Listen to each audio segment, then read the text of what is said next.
Hey, what's going on, everyone? Welcome back to the channel. This video I'm going to be going over the division series preview for the upcoming matches that they all start tomorrow. Playoffs keep on rolling.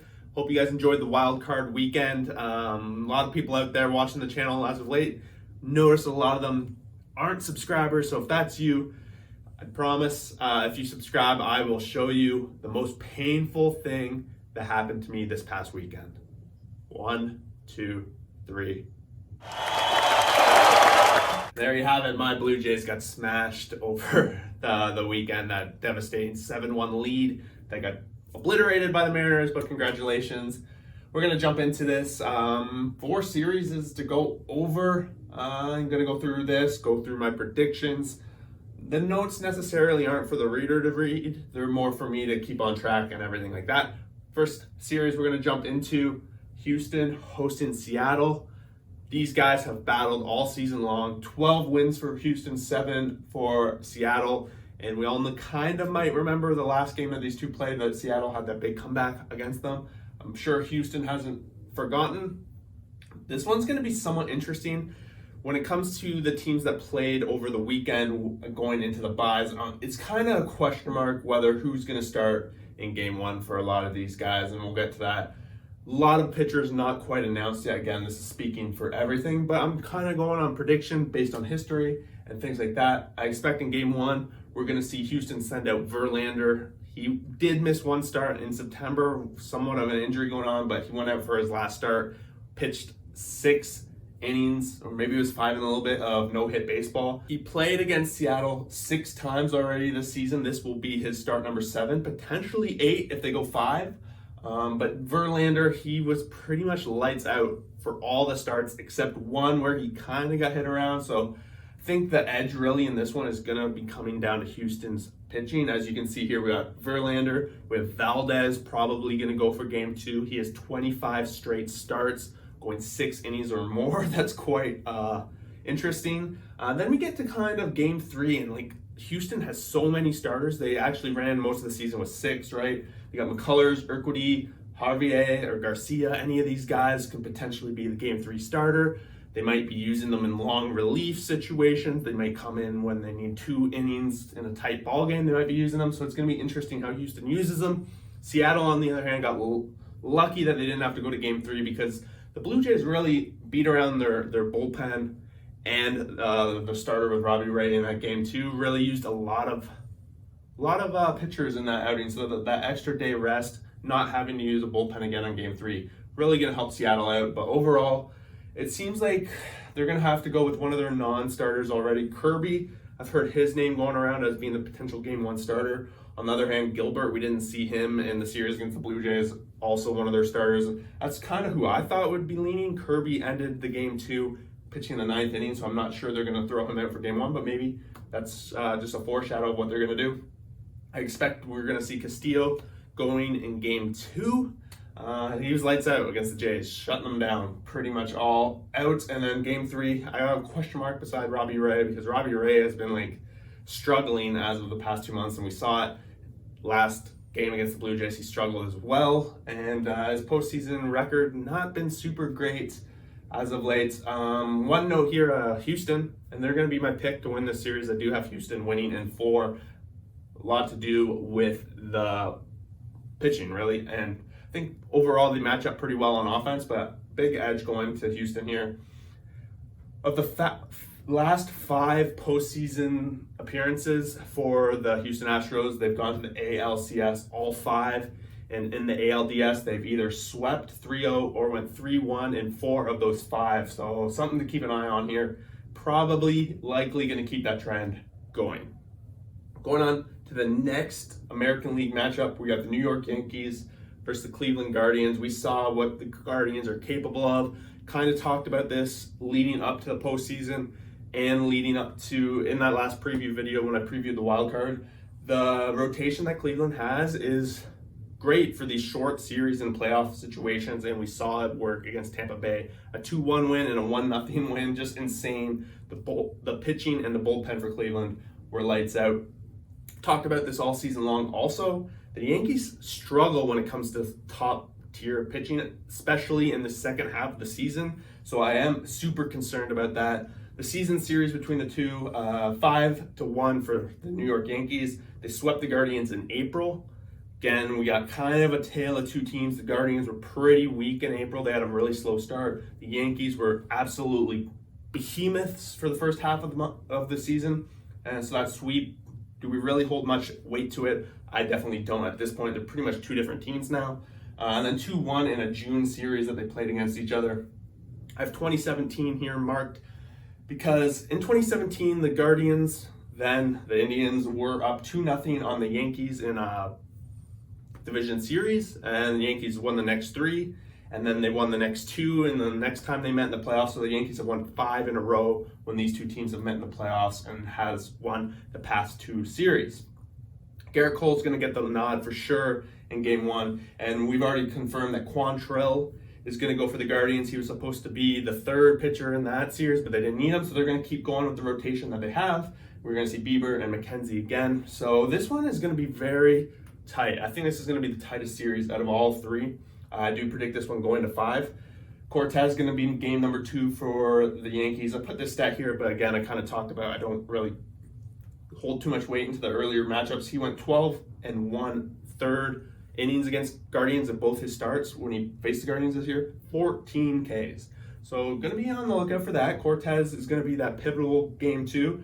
And then the Yankees have Severino, very likely to be their number 3. I don't really know where they're going to go from there. They'll probably need someone for their 4th before they would expect Garrett Cole to go back for Game 5, if we get there. I think overall for me, I'm going to be picking the Guardians to win this one. I know this is going to be against what most people would suspect. I'm probably just going to get a lot of hate for this, but I am picking the Guardians to win in 5.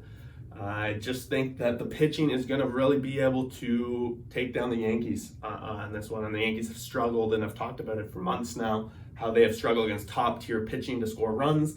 And if the Guardians can score their fair share of runs, I do think they're going to win their fair share of games. I do think this goes 5, and I think it's going to be the tightest series of them all. And yeah, we're in my prediction right now, and we're going to see Guardians and an Astros ALCS. Moving along to the National League, we got the Atlanta Braves hosting the Philadelphia Phillies. So 3 of these matchups are division rivals, which is pretty awesome. A lot of history between all these teams. Even when we look at the Yankees and Guardians, they have history when it comes back to the playoffs that I talked about. But in this one, we got the Braves who got to get that first round bye. And it just goes to show how important it was when we saw the Mets just get bounced. And they would have had to play the Dodgers had they not got that first round bye. A little bit of a bump for them. Since June, the Atlanta Braves have been basically the hottest team in all of the MLB. I think it is the hottest. They have a .696 win percentage since June. We all know they had somewhat of a slow start in April, but they've really just turned it on. We're going to see the Phillies coming in after a dominant pitching performance from both Nola and Wheeler, shutting down the Cardinals completely. Well, I guess, honestly, not completely. That first game, they had that 9th inning comeback, just absolutely wild. That one should have won 3, but the Phillies snuck that one out. They got to be pretty excited about that. They have already announced that they're going Suarez for game number 1, so their 3rd pitcher, and then we're going to very likely see Wheeler and then Nola again as their next 2. Same kind of story. We're not sure. I'm not sure who number 4 could be. It could be Gibson, could be someone else. On the other side, we got the Atlanta Braves, Max Fried, Cy Young candidate for sure up top. We got Kyle Wright, who had a dominant season. He's going to be in game number 2. These 2 are pretty much solid, I think, for games 1 and 2. Then we get to number 3. We got Strider, who's a rookie, who had a lights-out season, but he also had that oblique injury down the stretch, and he was already predicted that if they were in the wild card series that he would not pitch. So it's uncertain whether they're going to be bringing him in this kind of role as a starter, possibly in a pivotal game 3. I'm not so sure they're going to do that. They might instead go to Morton. But if Strider's ready, they'll go to him, and then likely Morton for game 4, if that's the case. Or if they're in a do-or-die situation, they might even go back to Fried that quickly. As we know, or maybe you don't, but I haven't talked about it yet, the schedule's kind of interesting in that there are 2 breaks in there where there's a break in between games. Games 1, so for the NL, they're going to play games 1 and 2, and then have a break, and then they're going to play their 3 games straight. And then on the other side, they're going to play game 1, have a break, play game 2, and for some reason I feel like there's a break in there again. And then they play Saturday, Sunday, Monday for these guys, and these guys play Friday, Saturday, Sunday. So over the weekend, we're going to see all these teams play every game, Saturday and Sunday. So we're going to be interesting in that. Yeah, for this one, they went 11-8. The Braves did over the Phillies over the season, and I do predict that they're going to win this series. I just think overall, with the pitching and the batting, they're going to have a little bit of an edge here. They've been such a hot team. They have this momentum. They played playoff baseball in the last week of the series against the Mets when they swept that series. So they're not going to be quiet. They're not. Sometimes you get a little concerned that that little break there got them off of it. But I think having played the Mets last week, they at least got amped up for playoffs. I do have the Atlanta Braves winning in 4. I think the Phillies are in trouble, especially in Game 1. It's going to be a rough matchup. And if the Phillies can upset in Game 1, we're going to be talking about a whole different series. But I suspect that the Braves are going to be heavy favorites in Game 1 and probably walk away with that one. And then after that, they're only going to have to pick up 2. And I suspect Wheeler and Nola, between them, they'll probably go 1-1. And then we're going to have the Braves close it out in Game 4. Moving on to the last series in the prediction. I wore this hat today because I feel like the Padres need the most help out of everybody on the board. But they showed it. They played an awesome series against the Mets, and maybe I'm just getting ahead of myself. But the Dodgers, they're the best team in the MLB over the course of the season. In my power rankings, they're ranked number 1 for the longest time. And yeah, even though we saw Walker Buehler last year, candidate for the Cy Young, he's been out with Tommy John. He's not a big part of the Dodgers lineup. Any other team, if they had that kind of pitcher lose their rotation, it'd be a tough sell. But at this point, I still think the rotation for the Dodgers is going to be, they're going to be all right. Nothing's been announced, but I just kind of put here, I think overall for the Dodgers, this order could be any which way. I'm not sure how they're going to plan it out. But I got Urias, Kershaw, and Gonsolin as their 3 main guys. There's going to be a 4th guy in there for sure. We're going to see how that goes.